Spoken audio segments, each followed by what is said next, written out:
from the Hudson Media Group studios. This is Talking Politics, and I am the professor, Fernando Uribe. There's a lot to cover today, so let's get started.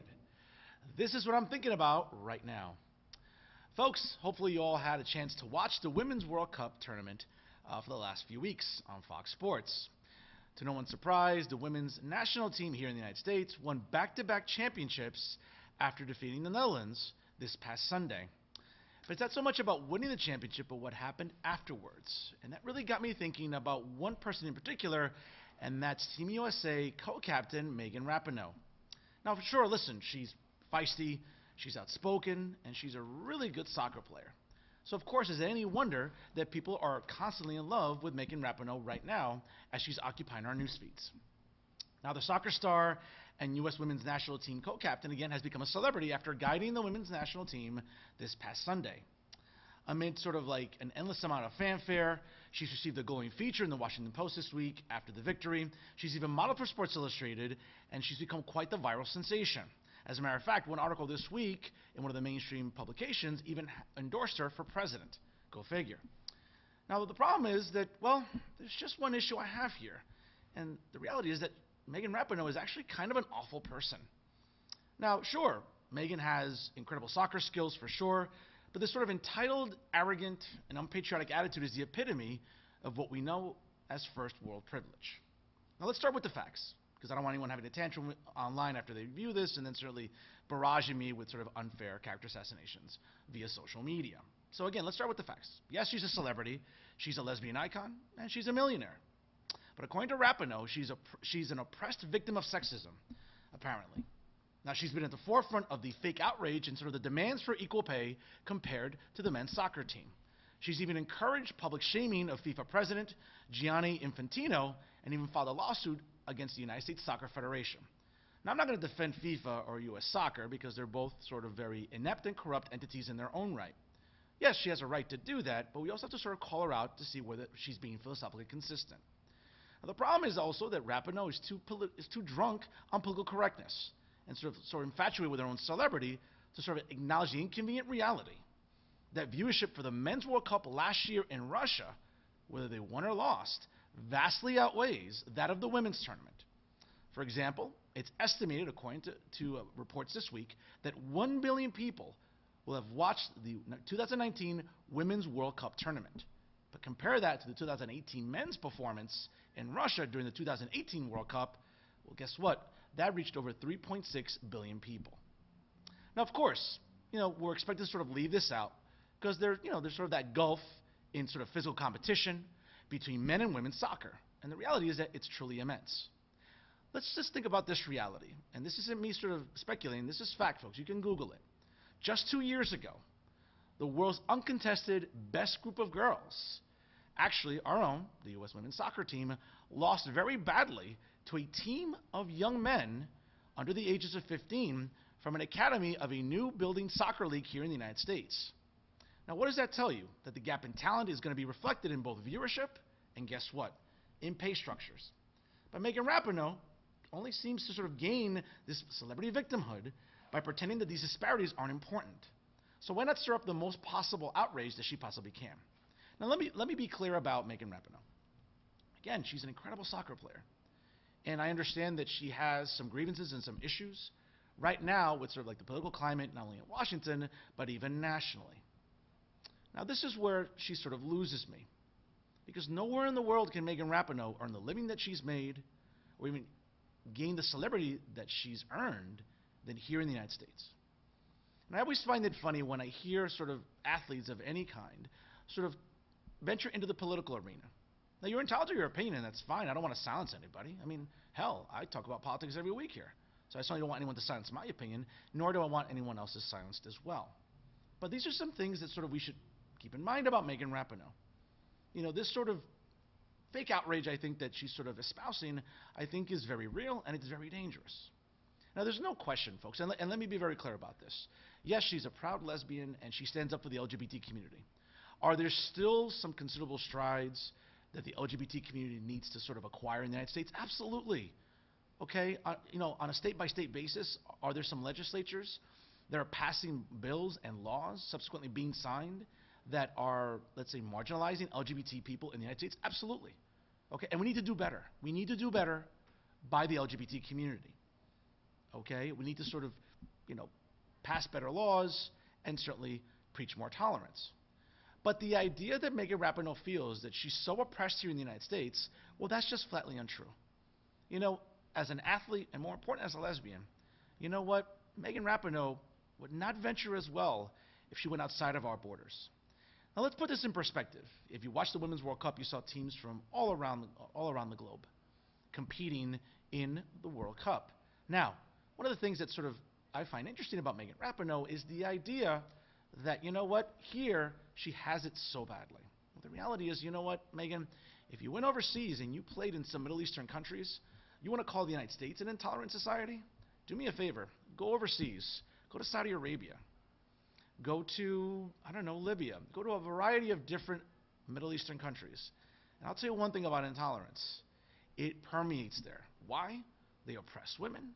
And quite frankly, they criminalize homosexuality. You don't believe me? You can Google that too. But the point is, Megan, that while you have some grievances here, understand that abroad, you'd have it worse. I'm not trying to sort of, equate apples and oranges here, but the reality is that, I think you failed to sort of raise an awareness about that here in the United States. Again, if you want to go play for the women's national team in Iran, good luck. You wouldn't even make the field. You'd probably be in jail. So talk about how oppressed you are here. Let me tell you something. You go overseas, and especially in some of these societies, folks, and let me be very clear about this because I've talked about this on my podcast, and I'll talk about it here. The most oppressive institution, I'll say it again, institution, I'm not mentioning people, I'm not mentioning communities, the most oppressive institution on the planet is Islam. Okay? Sharia law oppresses women on a daily basis.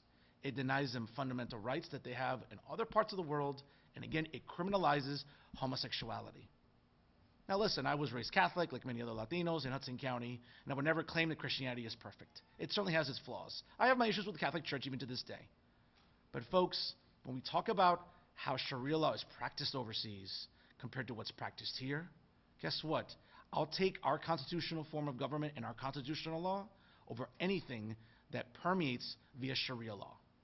So when Megan Rapinoe wants to talk about how oppressed she is in the United States, I'd be careful. Because, Megan, you should go overseas.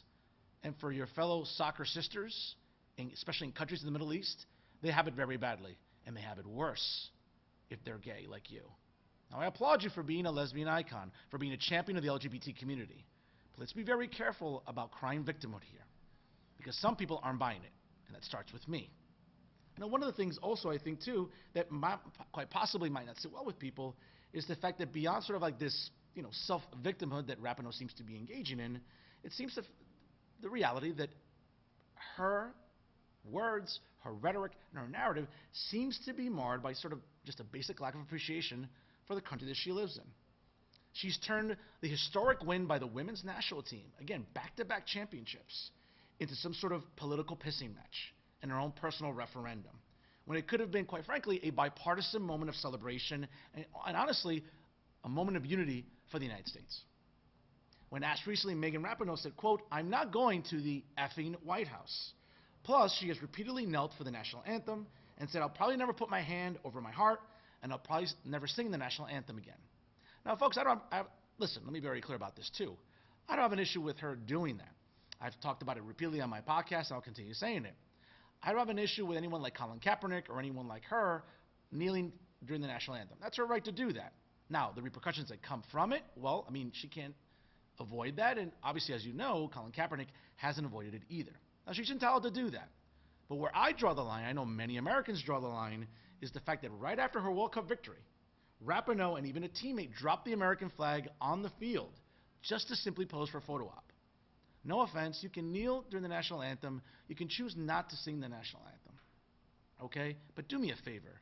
Have a little more class and don't just drop the flag on the field just because you're posing for a photo.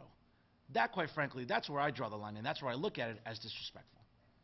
So, quite honestly, it's hard to sort of avoid the conclusion, folks, that Rapinoe is a bad role model for millions of young women across the country. You know what? For a lot of women, she simply isn't. They look up to her, and they think that she's some sort of disciplined and respectful sports icon.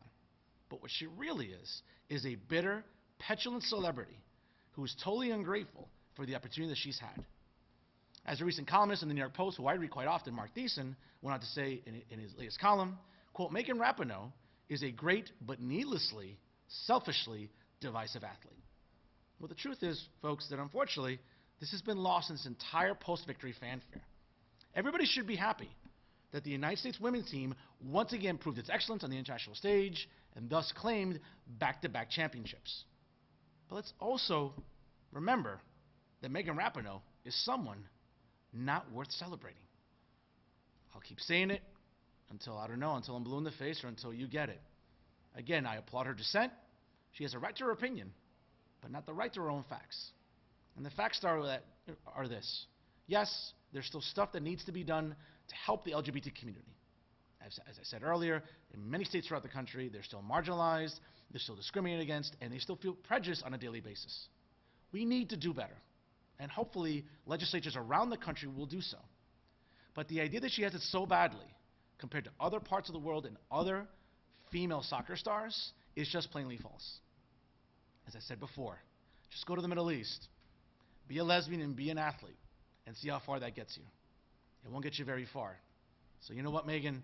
Do me a favor. Kind of appreciate what you have here. You have a right to your opinion, but do me a favor. Do it in a way that's not going to alienate as many people as you think they will. And that's what I'm thinking about right now. This week, during the latest edition of Talking to Hudson, I welcomed the newly elected president of the Hudson County Young Democrats, Aimee Focaraccio, to the program. She had a lot to say during the hour-long interview, and here are some highlights I think they're very important for you to know.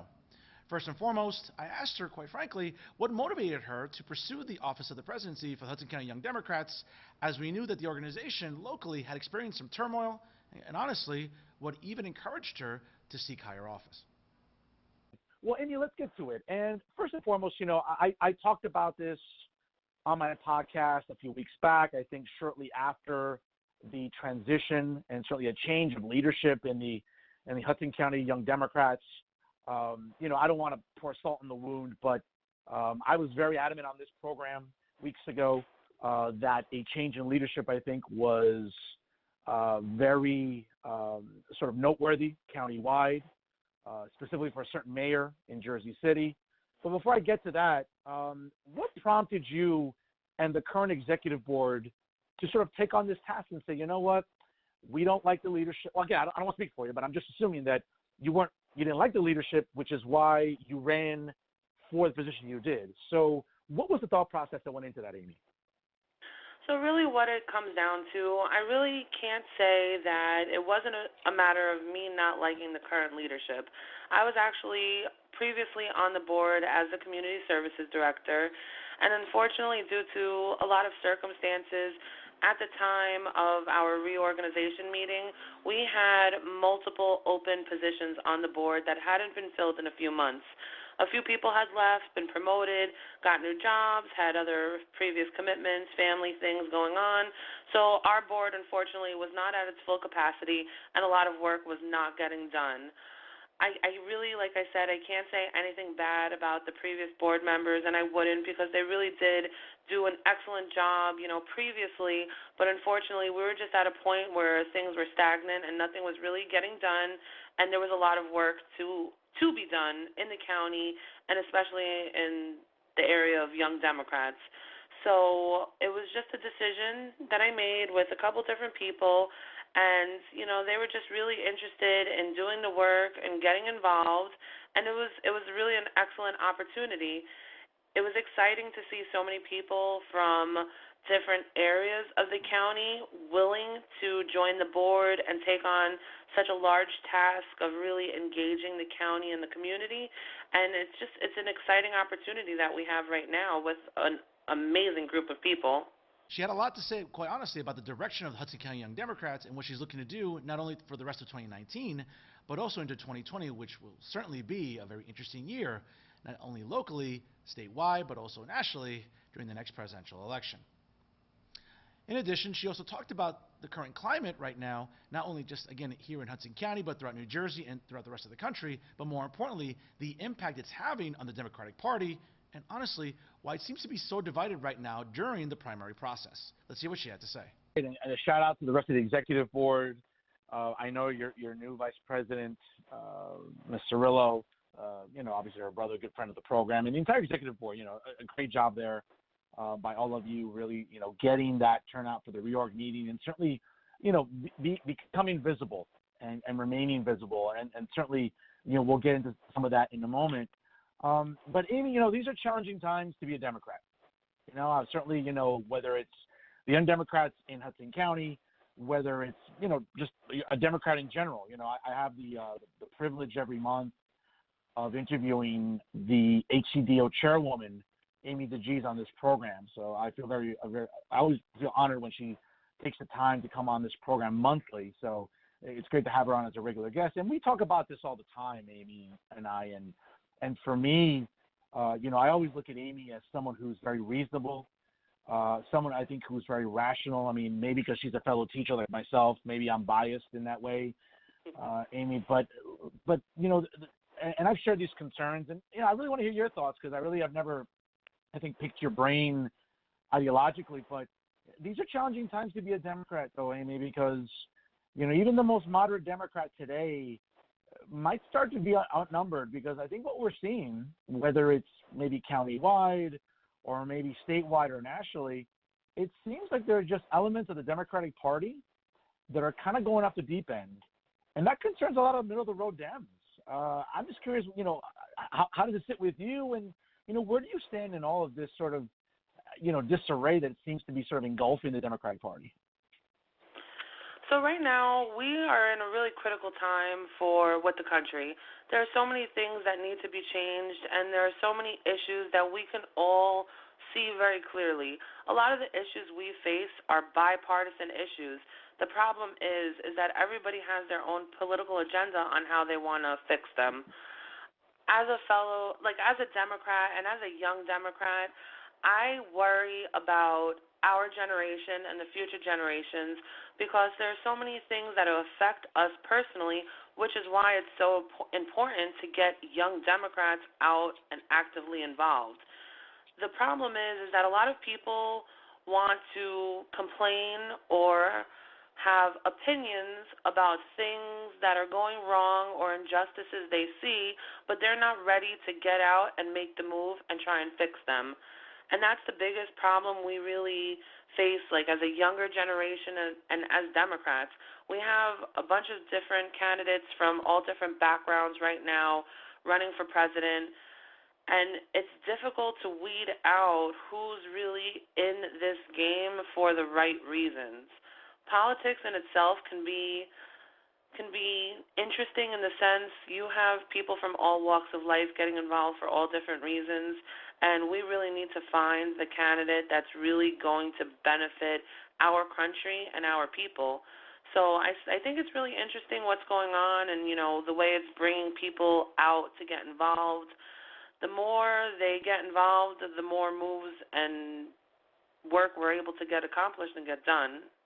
It was quite the interesting interview with Aimee Focaraccio. She had a lot to say again about the direction of the Hudson County Young Democrats and, quite honestly, what she's looking to do with the organization in the months and years ahead. To hear the entire interview, you can go to www.blogtalkradio.com/TalkinTheHudson from any PC, Mac, smartphone, or tablet. Download it, and you can listen to it anywhere at any time.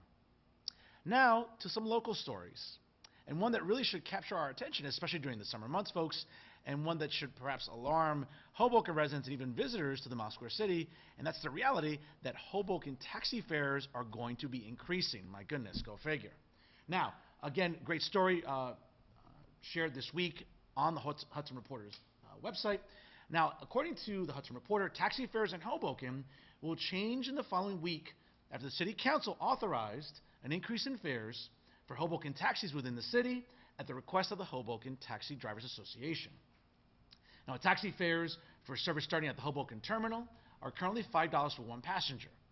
Fares for, let's say, intra-city services, not starting at the taxi stand, are $6 for just one passenger. Now, the new fare for a taxi ride from the taxi stand at the Hoboken Terminal will now be $7 with a maximum of 4 passengers and even a $1 per additional passenger surcharge. The new flat fee for a fare, let's say within Hoboken itself, will be $8, also with a maximum of 4 passengers and also an additional $1 per passenger surcharge. Now, the fare from Hoboken to Newark Airport remains unchanged at $45 plus tolls. It's estimated that the new fares will go into effect on July the 15th. Well, folks, listen, as someone who visits the Mouse Square City often, great restaurants, great nightlife, and I'm sure for many of you watching this, you'll be a little disappointed. Now, this is the thing that, listen, taxi drivers have a right to a livelihood, and they have a right to work. But I don't know exactly if this is going to be in their best interest. Looking at some of these numbers, and again, folks, just the one number that stood out for me was the fact that from Hoboken right to Newark Airport is $45 plus tolls. So you're estimated, for the most part, maybe an additional $7 to $8 added onto that fare. Folks, I was just in Los Angeles last week taking a Lyft from my home in Union City to Newark Airport, and that ran me $21.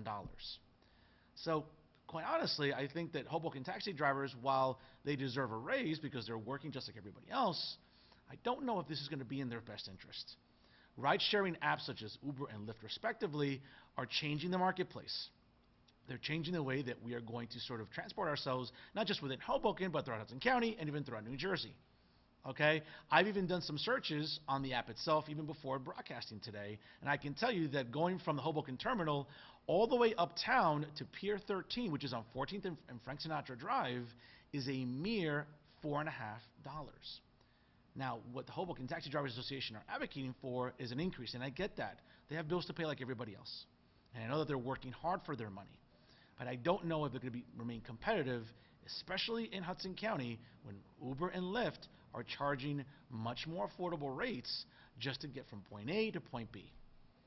Now, I understand that the City Council is looking out for Hoboken residents, which most of them tend to live there, and they also drive their taxis there. But I don't know really if it's going to make a big difference, if it's going to help taxi drivers in the long run, or if it's going to hurt them. As I just alluded to, some of these rates offered by Lyft and Uber certainly are much more affordable. And you know what, folks? When you're during the summer months, when you're going to Hoboken to get something to eat, or going to get some sun down at Sinatra Drive, or even go to Pier 13 for their awesome sangria, guess what? If you could pay half of what you're paying with Hoboken taxi drivers, why would you pay that rate?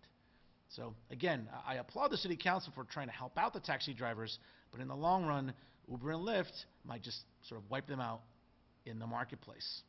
I never like to see that, quite honestly, because, in the marketplace, consumers rule, and consumers, what consumers want, consumers will get. We'll see what happens in the Mouse Square City in the weeks and months ahead once the new fares take effect on July the 15th. We'll keep you posted here on Talking Politics and find out how residents are reacting to the increase if they're not using ride-sharing apps, instead if they're relying on the old school taxis in the Mouse Square City. Also, folks, sticking within the Mouse Square City, another very interesting story that I think should interest all of us here. Now, apparently the Hoboken mayor, Ravi Bala, and the City Council are clashing over potential e-scooter referendum questions. Now, again, a good article published early this week by fellow journalist John Hines from the Hudson County Review.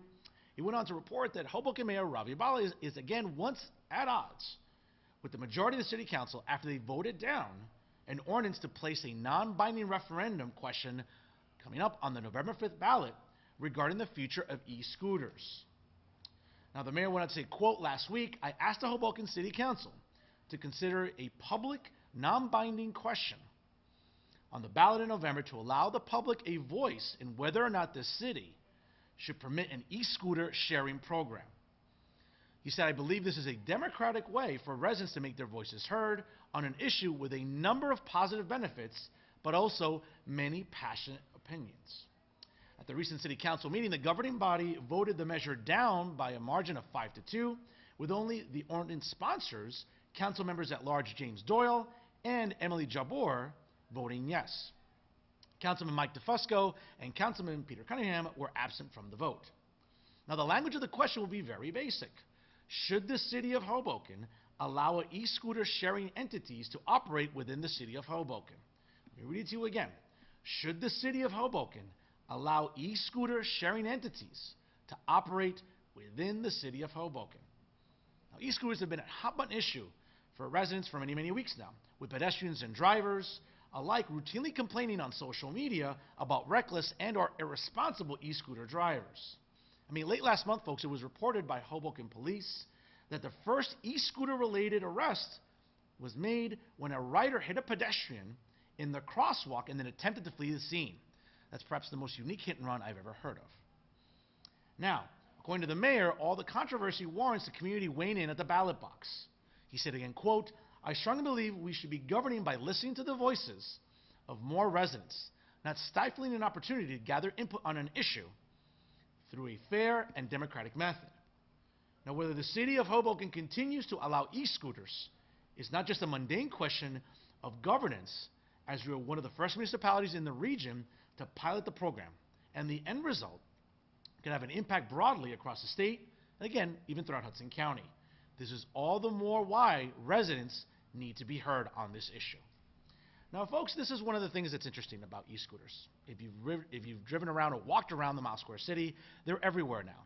Whether it's millennials, young executives, even seniors are taking to e-scooters.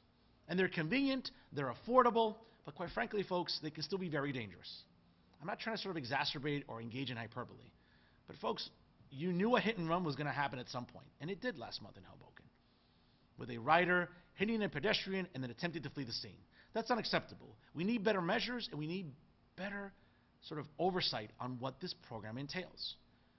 And listen, it's going to be a moneymaker for the city of Hoboken if they can enter into some sort of contract with these sort of e-scooter sharing entities and these companies. It'll be good, it'll create jobs, it'll be good for the region, but at the same time, folks, I'm also worried about safety. Not just for our seniors walking the streets, but for our kids, for our moms with their strollers, for parents, for anybody walking the streets of Hoboken. And I get it that laws have been passed, specific parameters have been conveyed, but at the end of the day, folks, not everyone's going to listen. And clearly they're not listening. Now, whether or not this can be, let's see, resolved before November 5th, I think has to be a priority.